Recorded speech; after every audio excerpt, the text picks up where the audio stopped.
اللہ نے 6 نعمتیں، 6 عظمتیں اور 6 فضیلتیں مجھ محمد کو ایسی دی ہے جو کائنات میں کسی اور پیغمبر کو عطا نہیں کی.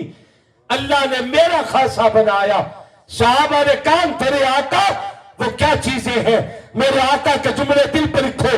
حضور فرماتی ہے اوتیت جوامع الکلم ونصرت بالرعب وأحلت لي الغنائم وجعلت لي الأرض مسجدا وطهورا وأرسلت إلى الخلق كافة وختم بي النبيون. ان 6 میں سب سے آخری چیز میرے آقا نے اعلان کیا ہے. ایک طرف تعالیٰ نے مجھے پوری کائنات کے لیے رسول بنا کے بھیجا اور دوسری بات اللہ نے مجھے آخری نبی بنا کے بھیجا ہے. اب میرے بعد قیامت ہے مگر کسی نئے نبی کے آنے کا تصور کوئی نہیں. کوئی ان کے بعد نبی ہوا؟ بولو کوئی ان کے بعد نبی ہوا؟ ایمان ہے تو گرج کے، چونکہ یہ بات تیرے ایمان اور عقیدے کی ہے.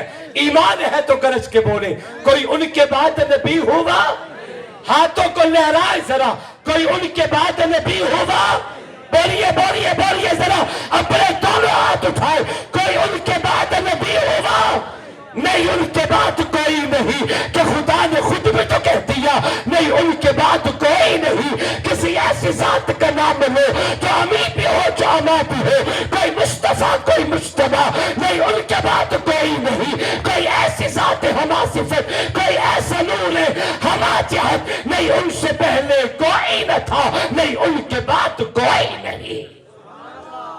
تاریخ اسلامی میں بڑے بڑے ختم نبوت کے پروانے آئے جنہوں نے عقیدہ ختم نبوت کے تحفظ پہ محنت کی ہے. مجھے شیخ کلندر یاد آ رہا ہے، گولڑا شریف کا سجادہ نشین قطب الاقطاب حضرت مولانا پیر سید مہر علی شاہ رحمت اللہ تعالی علیہ. اللہ والے سارے آندے سانچے ہوندے.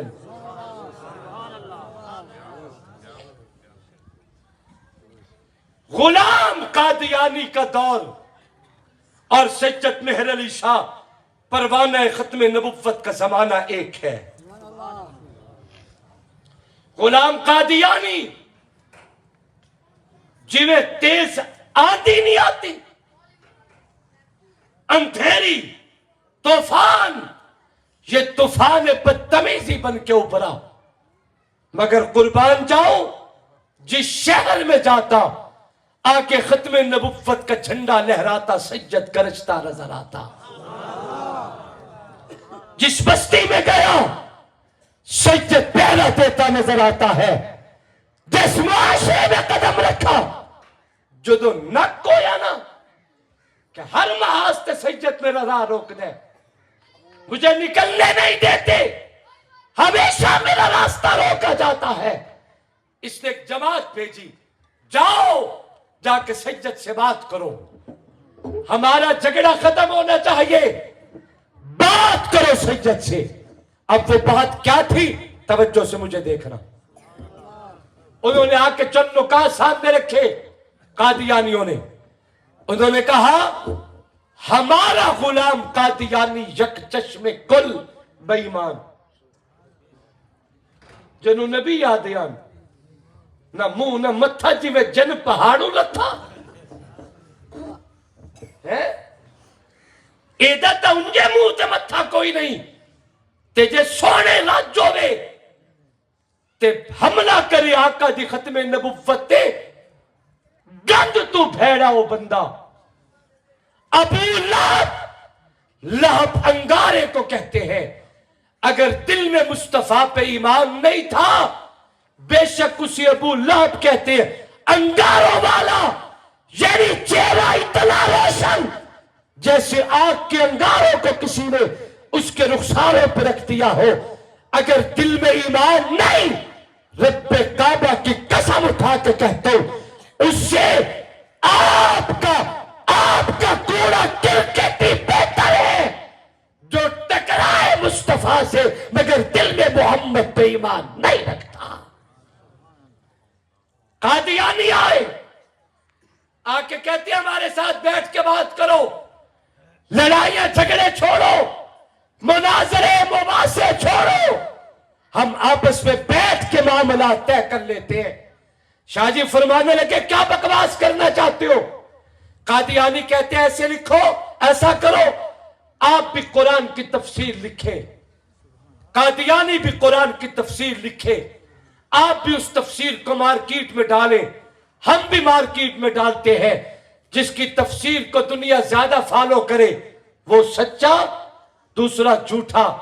سید نے بکھرے ہوئے شیر کی طرح دھاڑ کے گرجدار لہجے میں ایک جملہ کہا، فرمایا کیا خیال ہے کہ میں تمہیں اس بات کی اجازت دوں کہ اپنے ناپاک اور گندے ہاتھوں سے میرے پاک محمد پہ اترا قرآن لکھو؟ میں تمہیں اس بات کی اجازت دوں کہ تم قرآن لکھو؟ قرآن کے قریب تو تمہیں آنے نہیں دوں گا، البتہ اگر تمہارا شوق ہے تو ایک اور کام کر لیتے ہیں۔ شاہ جی فرماتے ہیں تم بھی کاغذ لاؤ، میں بھی کاغذ لاتا ہوں، تم بھی قلم کاغذ پہ رکھو، میں بھی قلم کاغذ پہ رکھتا ہوں، اپنا قادیانی لاؤ، میں مصطفیٰ کا ختم نبوت کا پروانہ بیٹھتا ہوں۔ قادیانی کو کہو تو بھی قلم کو آرڈر کر کہ وہ لکھے، میں بھی قلم کو آرڈر کرتا ہوں وہ لکھے، بغیر ہاتھ لگائے جس کی قلم لکھنا شروع کر دے وہ سچا۔ سید فرمائے ٹپیا میدان، تانوں میں قرآن لکھن دی اجازت نہیں دیندا، البتہ ہاتھ لائے بغیر قلم نو آرڈر کرو، تیری قلم ہی لکھے میری بھی لکھے، جیدی قلم بغیر آکھے بغیر ہاتھ لائے لکھنا شروع کر دے وے او سچا۔ کہنے لگے جی چھوڑو انہاں گلاں نو، کی کرنا انہاں گلاں وچ پے کے؟ اچھا اے منہ تے مسئلہ دی دال، تہاڈی ایڈی جرات؟ انہوں نے بڑے پینترے بدلے، توجہ ہے؟ سبحان اللہ تو کہو ذرا ذوق سے، ایسے نہیں ذرا اور محبت سے، اور ذرا گرج کے بولو۔ یاد رکھو میری آقا کائنات میں سب سے آخری نبی بن کے آئے، اب صبح قیامت تک اگر نبوت رہے گی تو میرے نبی کی، شریعت رہے گی تو میرے نبی کی، کتاب قرآن رہے گا تو میرے مصطفیٰ کا۔ قیامت آ سکتی ہے، دھرتی پہ کسی نئے نبی کا کبھی بھی کوئی تصور نہیں کیا جا سکتا۔ عزیزو مقام نبوت سمجھو، اور بعض چیزیں تو خاصہ ہے ختم نبوت کا، ختم نبوت کا خاصہ، بعض چیزیں اللہ انبیاء کے ساتھ خاص کرتے ہیں، بعض چیزیں ختم نبوت کے تاجدار کے ساتھ خاص ہیں۔ ایک عام بندہ بھی قبرستان چو گزردا ہے تے السلام علیکم یا اہل القبور، مولا علی دے قدم چلے چلنا،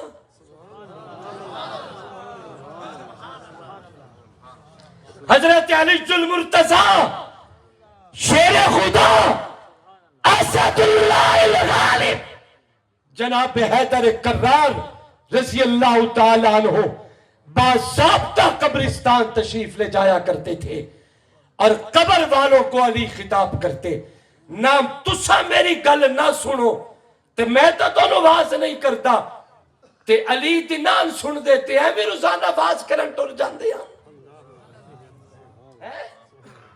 نام سن دے تے بھی مولا علی واز کرن ٹر جاندے ہیں۔ علی المرتضی نے قبرستان کے کنارے کھڑے ہو کے جو خطاب کیا، جملہ دل پر لکھنا، حضرت علی فرماتی ہے یا اہل القبور، اے قبروں میں بیٹھی نیند کرنے والوں، نساؤکم زوجت، اولادکم حرمت، دیارکم سکنت، اموالکم قسمت۔ یہ مولا علی کی وہ تقریر ہے جو حیدر کرار نے قبرستان میں کی ہے۔ نبی نہیں سن دے، تیرے ورگے مردودہ دی نہیں سن دے، تیرا تعلق ہووے تو سنن۔ ایک جملہ کہتا ہوں، منبر رسول پہ بیٹھ کے بحث اور تکرار کرنے کے لیے دنیا میں بہت سی شخصیات موجود ہیں، میرے پاک پیغمبر کو اپنے تکرار میں زیر بحث نہ لاؤ۔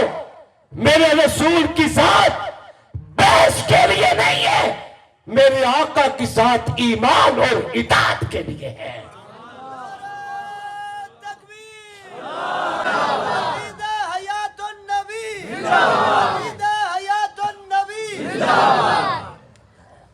بعض بندے ہوندے جنہاں نو قرآن سنا سنا کے دسنا پوندے، منواونا پھر بھی نہیں، اس واسطے کہ سب منواون دے مکلف ہی کوئی نہیں، اے ہدایت دے فیصلے اسمانوں ہوندے۔ ہمارے اکابرین میں خواجہ خواجگان امام الاولیاء حضرت خواجہ خان محمد کنیا شریف کا سجادہ نشین نفر اللہ مرقدہ سن 2004 میں نے پہلی بیعت حضرت خواجہ صاحب سے کی تھی۔ وہاں بیٹھے رہے، بہت کچھ اللہ نے عطا کیا۔ ہم حضرات حضرت کی خدمت میں حاضر ہوئے، 24-25 منٹ کی ملاقات میں حضرت نے کمال شفقت کی کہ اپنے ہاتھ میرے ہاتھوں میں اور یوں کر کے پکڑ کے بیٹھے رہے۔ اسی دوران گفتگو میں ہنسی مذاق بھی چلتا رہا، پیار و محبت کی باتیں۔ میں نے کہا حضرت مجھے اپنے سے جوڑ لیجئے، کلمات بھی پڑھائے، پھر ساتھ ہی فرمانے لگے بیٹا خلیل احمد ان علماء کو تبرکات کی زیارت بھی کروا دیجئے۔ کیا ہے وہ تبرکات؟ میرے آقا کی طرف منسوب میرے محبوب علیہ السلام کے منہ مبارک آقا کے بال مبارک ہیں جو کنیا شریف حضرت خواجہ صاحب کے ہاں موجود ہیں۔ جدو میرے آقا دے کٹے ہوئے ناخن موجود ہیں اور پورے تواتر حفاظت اور شرط کے ساتھ آقا کا مسکرانا موجود ہے، نبی کی ادائیں موجود ہیں، تو منہ مبارک کا ہونا کوئی بعید نہیں۔ آقا کی طرف منسوب منہ مبارک۔ ہمیں کہا گیا وضو کرو، ہم وضو کر کے نکلے، کہا گیا درود شریف پڑھنا شروع کر دو، چونکہ بڑی اعلیٰ نسبت کے حضور حاضری ہو رہی ہے۔ ہم نے درود شریف پڑھنا شروع کیا۔ میرے محبوب کے امتیوں، جس حویلی کے کمرے میں آقا کے منہ مبارک تھے، ہم نے گھر کے بچوں کو بھی اس حویلی کے گیٹ کے باہر جوتے اتار کے اندر داخل ہوتے دیکھا۔ اندر گئے، منہ مبارک سونے کی ڈبیا میں، پھر وہ شیشے کے فریم میں، اسے لا کے ایک فریم پہ رکھا گیا، ایک سٹینڈ پہ، اس کے چاروں طرف ہم حلقہ بنا کے کھڑے ہیں، دیدار کر رہے ہیں۔ بتایا گیا جب ابا بچی کے پاس آیا تھا تو ایک بال تھا، اب شمار کرو کتنے ہیں۔ میں نے گنا، انہوں نے گنا، انہوں نے شمار کیا، انہوں نے گنا، سب نے کہا اس وقت یہ بال 5 ہیں۔ اور کدی مردے دے وال نہیں ود دے، ہمیشہ زندیاں دے وال ود دیں۔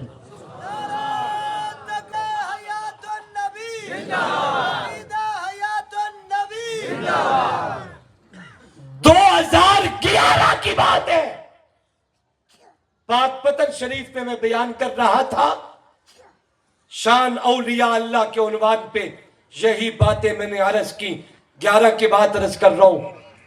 صاحبزادہ رشید احمد صاحب حضرت کے بیٹے، وہ بھی اب اللہ کو پیارے ہو چکے ہیں، انہوں نے بات میں میک لیا۔ میں نے جب یہ بتایا کہ 2004 میں بال 5 تھے تو صاحبزادہ رشید احمد صاحب فرمانے لگے حضرت شاہ جی نے جو بھی کہا سچ کہا، میں تائید و تصدیق کرتا ہوں، مگر ان کے علم میں اضافے کے لیے ایک جملہ کہتا ہوں۔ 2004 میں واقعتاً 5 تھے، مگر جب ابا جی کا انتقال ہوا تو بال 7 ہو چکے تھے،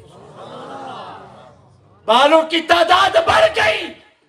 اگلے جملہ دل پر کھو کے تڑپ جاؤ گے۔ ہمیں کہا گیا بہت سے لوگوں نے یہ نظارے کیے، آپ بھی ذرا نظارہ کریں کہ جب بھی منہ مبارک کے سامنے درود پاک با آواز بلند پڑھنا شروع کرتے تو بالوں میں حرکت آنا شروع ہو جاتی ہے۔ میں منبر رسول پہ بیٹھو، خدا کی قسم آپ بولتے ہوئے تک جائے، مگر جو چیز میری نگاہ نے دیکھی ہے میں کبھی بھی اس حقیقت کا انکار نہیں کر پاؤں گا شب قیامت تک۔ رب کعبہ کی قسم اٹھا کے کہتا ہوں، میں نے جو دیکھا، دوسرے نے دیکھا، تیسرے نے دیکھا، چوتھے نے دیکھا، پانچویں نے دیکھا، ہم نے جب درود پاک بآواز بلند پڑھنا شروع کر دیا، رب کعبہ کی قسم آقا کے درود سن کے ان بالوں میں حرکت آنا شروع ہو گئی۔ اس وقت میں نے یہ جملے کہے تھے، اگر امتی کا درود سن کے نبی کی نسبت کے بعد جھومتے ہیں تو جب کیا خیال ہے امتی روز اقدس پہ جا کے درود و سلام کے ہدیے پیش کرتا ہوگا، میرے پیغمبر کے جھومنے کا انداز کیسا ہوگا؟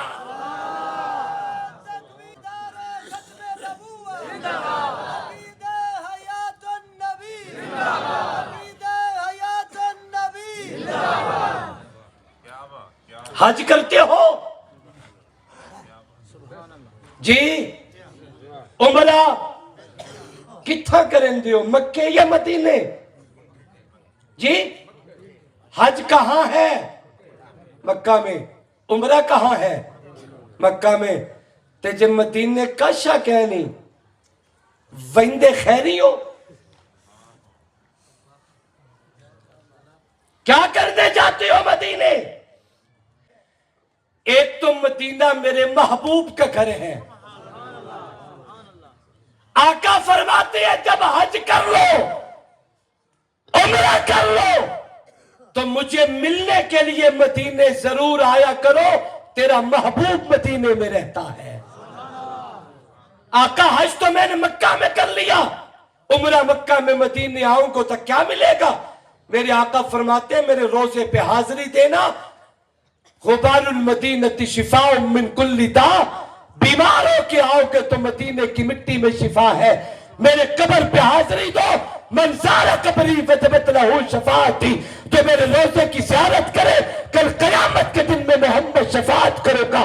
میرے آقا فرماتے ہیں من استطاع منکم ان یموت فی المدینہ فلیمت فی، من مات فی المدینہ کنت لہ شفیعا وسعید یوم القیامہ۔ میرے آقا نے اعلان کیا دنیا جان چھوڑ کے میرے مدینے میں آؤ، مدینے کی زندگی قبول کر، مدینے کی موت قبول کر۔ آقا نے اعلان کیا اور جس کو